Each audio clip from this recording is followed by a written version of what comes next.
నువ్వు ప్రార్థన చేసుకునే వ్యక్తివైతే నువ్వు పరలోకానికి ఎక్కిపోనవసరం లేదు. ఆయనే నీ యొద్దకు దిగొస్తాడు. నువ్వున్న వీధిలోనికి, నువ్వున్న ఇంటిలోనికి, నువ్వు ఏ చెట్టు కింద ఉన్నా. యోనాకి దేవుడు ఒక చెట్టు కింద దర్శనమిచ్చాడు. పౌలు గారు సముద్ర ప్రయాణంలో ఉన్నప్పుడు, ఓడ బద్దలైపోతూ ఉన్నప్పుడు అక్కడికి దైవాత్మ దేవుడే దిగొచ్చాడు. నువ్వు భయపడవద్దు, నేను దిగొచ్చాను అన్నాడు.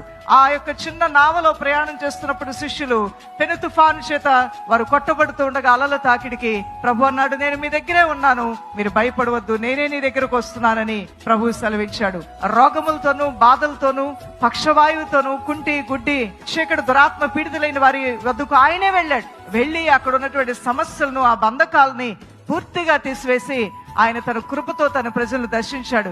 ఎక్కడున్నాడు దేవుడని వెతుకుతున్నామేమో, ఆయన నీ యొద్దనే ఉన్నాడు, ఆయన నీతోనే ఉన్నాడు, నీకు సమీపంగా ఉన్నాడు. విశ్వాస నేత్రాలను తెరవగలిగితే నీ దేవుడు ఎక్కడో లేడు. ముసలివారి దగ్గర ఆయన ఉన్నాడు, యవనస్తుల దగ్గర ఆయన ఉన్నాడు, ఆయన పరిచారకులు, ఆయన సేవకుల యొద్ద ఆయన ఉన్నాడు, ఆయన పనివారి యొద్ద ఆయన ఉన్నాడు.